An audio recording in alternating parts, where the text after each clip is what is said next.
فاحشہ عورت اور باحیا نوجوان۔ بنی اسرائیل میں ایک نوجوان تھا جو اہل دنیا سے الگ تھلگ ایک عبادت خانے میں اللہ عز و جل کی عبادت کیا کرتا تھا۔ وہ ہر وقت یاد الہی عز و جل میں مشغول رہتا۔ کچھ بدباطن لوگ اس نوجوان سے حسد کرنے لگے اور انہوں نے یہ فیصلہ کیا کہ کس طرح اس نوجوان کو ذلیل کرنا چاہیے۔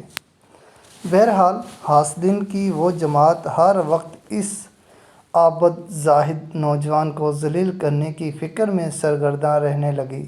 بالآخر ان کے گندے ذہنوں میں یہ خیال آیا کہ فلاں عورت جو بہت زیادہ حسین و جمیل فاحشہ ہے، اس کو لالچ دے کر اس بات پر راضی کیا جائے کہ وہ اس عابد نوجوان کو اپنے فتنے میں مبتلا کرے۔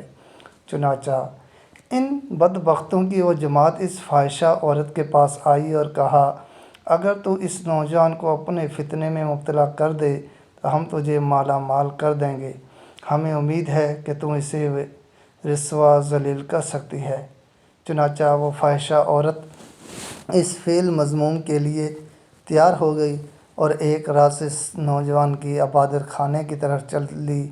رات بہت اندھیری تھی، اوپر سے بارش شروع ہو گئی۔ عورت نے اس نوجوان کو پکارا، اے اللہ عز و جل کے بندے، مجھے پناہ دو۔ نوجوان نے اوپر سے جھانکا تو دیکھا کہ ایک جوان عورت دروازے پر کھڑی ہے اور اندر آنے کی اجازت مانگ رہی ہے۔ اس نوجوان نے سوچا کہ یہ اس وقت اتنی رات گئے کسی غیر محرم عورت کو داخلے کی اجازت دینا خطرے سے خالی نہیں۔ چنانچہ وہ نوجوان واپس اندر چلا گیا اور نماز میں مشغول ہو گیا۔ عورت نے دوبارہ ندا دی، اللہ عز و جل کے بندے، باہر بہت زیادہ بارش ہو رہی ہے اور سردی بھی بہت زیادہ ہے، خدا را مجھے ایک رات کے لیے پناہ دے دو۔ بار بار وہ عورت یہی التجا کرتی رہی۔ آخرکار نوجوان نے ترس کھاتے ہوئے اسے پناہ دے دی اور خود ذکر اذکار میں مشغول ہو گیا۔ فاحشہ عورت سینہ کھولے نیم عریاں حالت میں اس نوجوان کے سامنے آئی اور گناہ کی دعوت دیتے ہوئے اپنا آپ اس کے سامنے پیش کر دیا۔ باحیا نوجوان نے فوراً نگاہیں جھکا لی اور اس سے دور ہو گیا۔ وہ دوبارہ اس کے پاس آئی اور گناہ کی دعوت دینے لگی۔ نوجوان نے کہا، اللہ عز و جل کی قسم، میں ہرگز یہ گناہ نہیں کروں گا جب تک میں آزما نہ لوں کہ اگر میرا نفس گناہ کرے تو کیا اس گناہ کے بدلے جہنم کی آگ برداشت کر لے گا۔ پھر نوجوان جلتے ہوئے چراغ کی طرف بڑھا اور اپنی انگلی اس پر رکھ دی، یہاں تک کہ انگلی جل گئی۔ پھر وہ عبادت میں مشغول ہو گیا۔ فاحشہ عورت نے قریب آ کر پھر اسے دعوت گناہ دی تو نوجوان نے اپنی دوسری انگلی جلا ڈالی۔ اسی طرح فاحشہ عورت بار بار اسے دعوت دیتی رہی اور نوجوان اپنی انگلی جلاتا رہا۔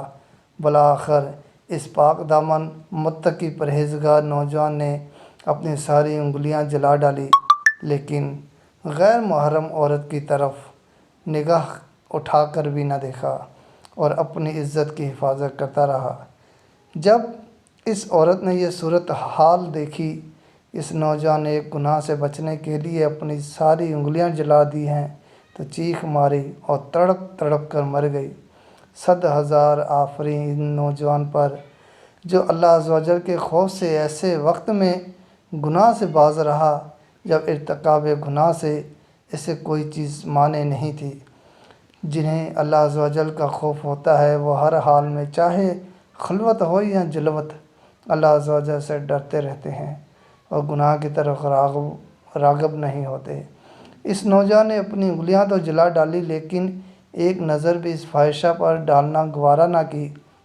حقیقت یہ ہے، جس کے ساتھ اللہ عز و جل کی مدد ہوا کرتی ہے، کوئی رسوا ذلیل نہیں کر سکتا۔